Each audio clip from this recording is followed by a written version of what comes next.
Génibet, Paris-Picanly.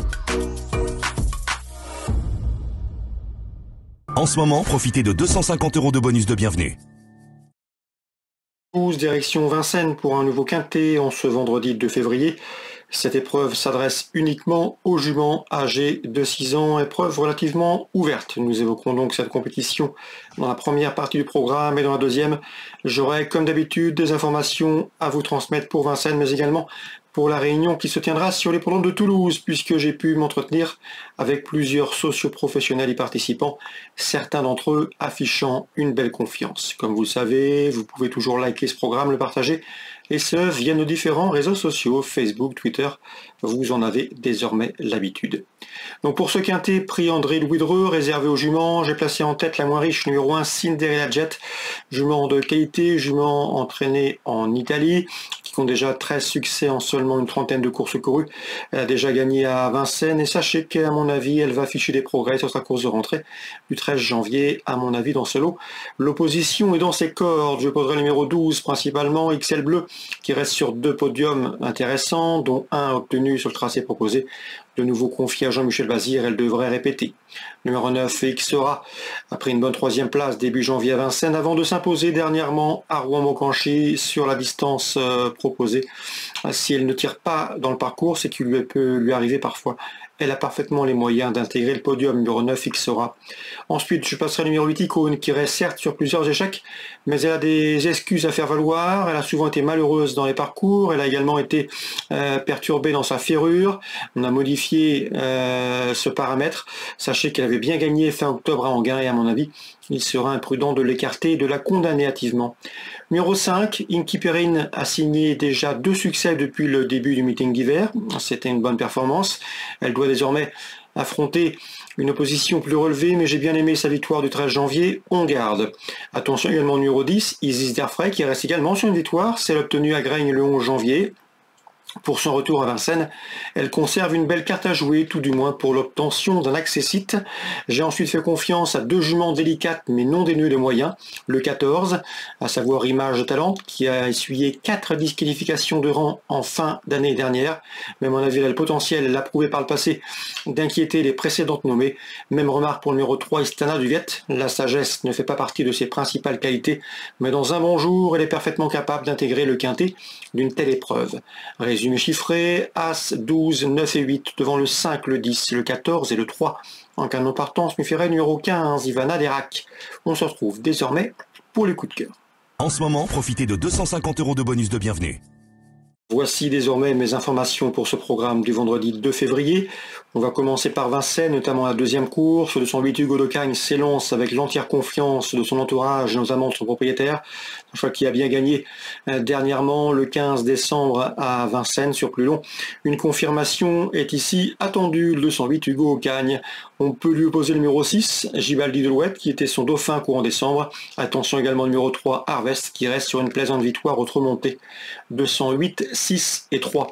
Dans la suivante, on fera confiance 307 Jason, cheval de qualité. Il a remporté ses 3 dernières courses plaisamment.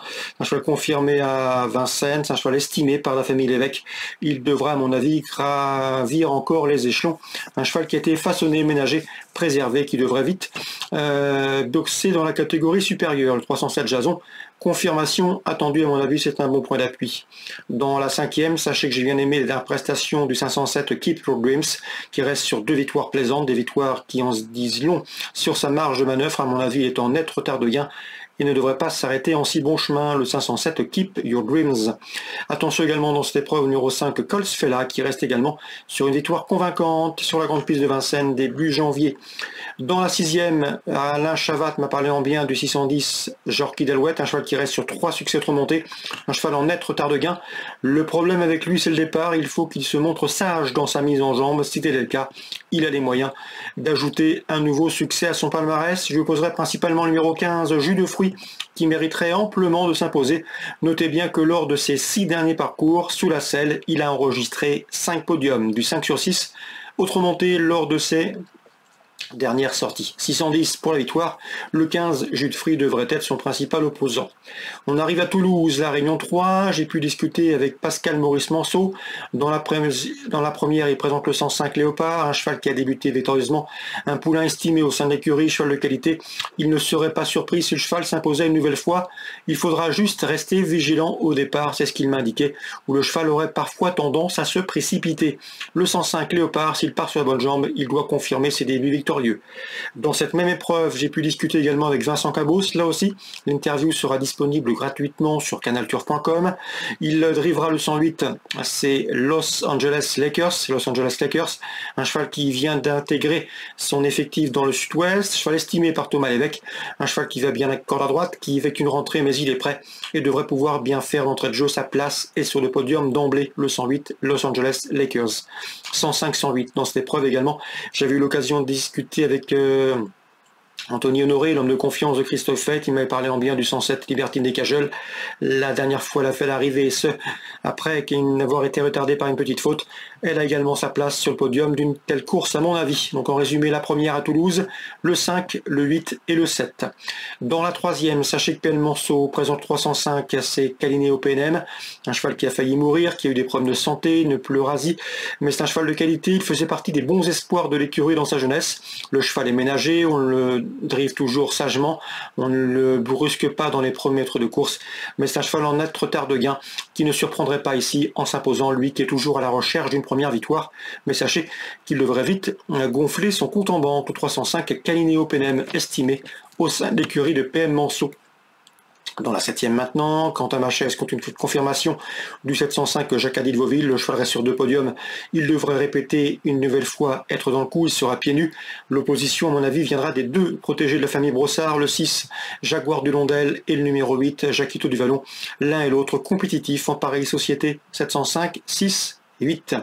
Et enfin, dans la 8e, j'ai pu discuter avec Yohan Faux qui présente le 807, à savoir Hermès de Luce. Le cheval a bien couru dernièrement à Bordeaux, une fin de course séduisante, d'autant que ce jour-là, il a effectué le dernier kilomètre de la piste avec une roue crevée, ce qui relève sa performance qui allait terminer tout près des premiers. D'ailleurs, d'après son driver ce jour-là, il aurait terminé 3e sans 6 déboires et sa roue crevée. Donc le cheval est resté très bien. C'est vrai qu'il y a des i dans la course qui peuvent lui compliquer la tâche, mais d'après son mentor, le cheval a parfaitement les moyens d'intégrer le podium de cette course et pourquoi pas même lutter pour la victoire. C'est un cheval qui n'a pas les gains en rapport avec sa qualité, qui a du potentiel et qui devrait être à suivre tout au long de ses prestations hivernales. Le 807 Hermès de Luce. Sachez également que ce cheval aura un bel engagement, quel que soit son résultat, qu'il gagne ou qu'il prenne une place dans 15 jours en apprenti à Toulouse. Donc un cheval à noter sur vos tablettes pour ce vendredi, mais également pour dans 15 jours en apprenti. C'est le 807 Hermès de Luce. Voilà pour les infos de ce vendredi. Excellent jeu à tous, bonne journée, rendez-vous demain. Génibet, Paris Picardie. En ce moment, profitez de 250 € de bonus de bienvenue.